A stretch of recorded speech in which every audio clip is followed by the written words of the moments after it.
CCTV कैमरे लगे हुए थे रूम में वो चालू है तो वो कार्यवाही करवे उस पर। अगर मैं गलत हूं तो मेरे पर कार्यवाही करे, और अगर वो सिस्टम गलत है, सिस्टम की लापरवाही है, तो उन पर साथियों की बात बताने आया हूं जो हमारे साथ सेंटर पर घटित हुई थी।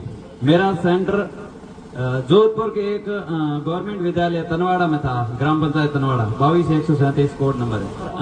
हमने जब पूछा उनसे कि ये कौन सी घंटी है, तो उन्होंने बोला कि अब आपको सिर्फ और सिर्फ ई विकल्प ही भरना है। मैं एक घंटी बजी जो ये निर्देशित कर रही थी कि अब आपको ई वाला विकल्प भरना है, लेकिन एक दो बंदे थे जिन्होंने उनसे लड़ा कि हमारे ई वाला विकल्प भरना है, आप वो मार ले लोगे तो हमारी तो कॉपी जांच नहीं होगी, तो हम मतलब क्या बिगाड़ा हमने।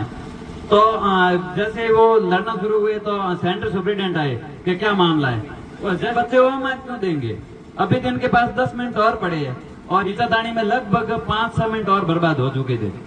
तो वहीं दबा दिया कि अब जो भी मतलब कार्यवाही वैसे भी कुछ नहीं होनी। तो कई साथी थे जिनसे ओएमआर जबरदस्ती वापस छीन कर ले ली। पधारे हुए सभी संघर्षशील साथियों का मैं हृदय की अतल गहराइयों से स्वागत करता हूं। मैं यहाँ पर आज सिर्फ अपनी बात बताने नहीं आया हूँ, मैं उन तमाम साथियों की बात बताने आया हूँ जो हमारे साथ सेंटर पर घटित हुई थी। मेरा सेंटर जोधपुर के एक गवर्नमेंट विद्यालय तनवाड़ा में था, ग्राम पंचायत तनवाड़ा, 22-137 कोड नंबर है। वहां पर हमने जैसे एग्जाम देना शुरू किया और लास्ट के 5 मिनट पहले एक घंटी बजती है जो कि यह निर्देशित करती है कि अभी जस्ट 5 मिनट बाद में ई विकल्प वाली घंटी बजेगी। और हमने जब पूछा उनसे कि ये कौन सी घंटी है, तो उन्होंने बोला कि अब आपको सिर्फ और सिर्फ ई विकल्प ही भरना है।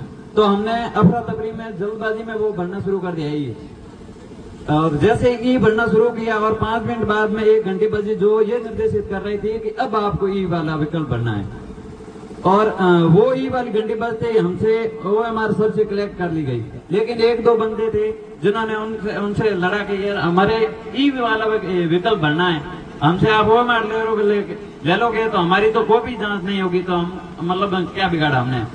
तो जैसे वो लड़ना शुरू हुए तो सेंटर सुप्रिटेंडेंट आए कि क्या मामला है, वो जस्ट ऑफिस पास में ही थी, तो वो वहां पर पहुंच गए। तो बोले कि बच्चे ओएमआर नहीं दे रहे। कहा कि बच्चे ओएमआर क्यों देंगे, अभी तो इनके पास 10 मिनट और पड़े हैं, और ये अभी तो ई विकल्प भरेंगे। तो वेस्टको ने बोला सॉरी ऐसे करके हमारे को ओएमआर वापस देना शुरू कर दिया, और इस खींचातानी में लगभग 5-6 मिनट और बर्बाद हो चुके थे। और जैसे ही हमारे को ओएमआर पीछे से देना शुरू किया और हम तक पहुंचे, तब तक 2-3 मिनट शेष बचे थे, और जैसे 2-3 मिनट शेष बचे थे हमने वो मामला वहीं दबा दिया कि अब जो भी मतलब कार्यवाही वैसे भी कुछ नहीं होनी। तो हम ये ही तो विकल्प भरे जितने भी हम, मेरे खुद के 50-60 गोले पर बाकी थे, और जैसे ही हमने शुरू किया लगभग 2-3 मिनट में 50-60 गोले भरे। 50-60 तो नहीं भर पाए, लेकिन मेरे भी ई विकल्प कितना भी मैं मतलब ठोड़ दूं, कोई भी बच्चा मतलब कितनी भी तैयारी कर रहे हैं तो वो ई विकल्प तो नहीं छोड़ेगा, ये तो मतलब वो सबको पता है। मेरे खुद के 12-13 विकल्प रह गए, और लगभग ऐसे कई साथी थे जिनसे ओएमआर जबरदस्ती वापस छीन कर ले ली गई और हमारे को वापस नहीं दी। मैं पूछना चाहता हूँ कि अगर ये जो सीसीटीवी कैमरे लगे हुए थे रूम में वो चालू है तो वो कार्यवाही करवे उस पर। अगर मैं गलत हूं तो मेरे पर कार्यवाही करे, और अगर वो सिस्टम गलत है, सिस्टम की लापरवाही है, तो उन पर कब गाज गिरेगी, ये मैं पूछना चाहता हूँ आलोक राज जी से और सिस्टम से। और ओएमआर ले ली गई, जैसे ही बाहर आई हमने 2-3 जनों से बात की तो अब कुछ नहीं होना है कि जाओ। सेंटर सुप्रिटेंडेंट को भी बोला कि हमसे तो हमारे लगभग 15-20 मिनट खराब कर दिए, उसका क्या होगा, कि अब कुछ नहीं होना है, कि आप जाओ, कि आपको उस समय ओएमआर दे दी गई थी। और हालांकि उसमें ओएमआर मतलब सीसीटीवी कैमरे लगे हुए थे, वो अगर चेक होते हैं, अगर पूरी कार्यवाही होती है तो मैं दावे के साथ कहता हूं कि मैं निर्दोष साबित होऊंगा, और अगर सिस्टम गलत है तो ये बात दबा देगा। मेरे को पता है कि इसके ऊपर कोई भी कार्यवाही नहीं होगी, सिस्टम अगर गलत है तो वो वही बात दबा देंगे, उसके ऊपर कोई कार्यवाही नहीं होगी। लेकिन मेरे पास सारी प्रूफ है और मैं दावे के साथ ये पेश आ रहा हूँ, मेरे रोल नंबर दे रहा हूँ, पर्सन पुस्तिका क्रमांक दे रहा हूँ, रूम नंबर बता रहा हूँ। अगर मैं सही हूं तो इसके ऊपर कार्यवाही होनी चाहिए, अगर वो गलत है तो उनके ऊपर कार्यवाही होनी चाहिए।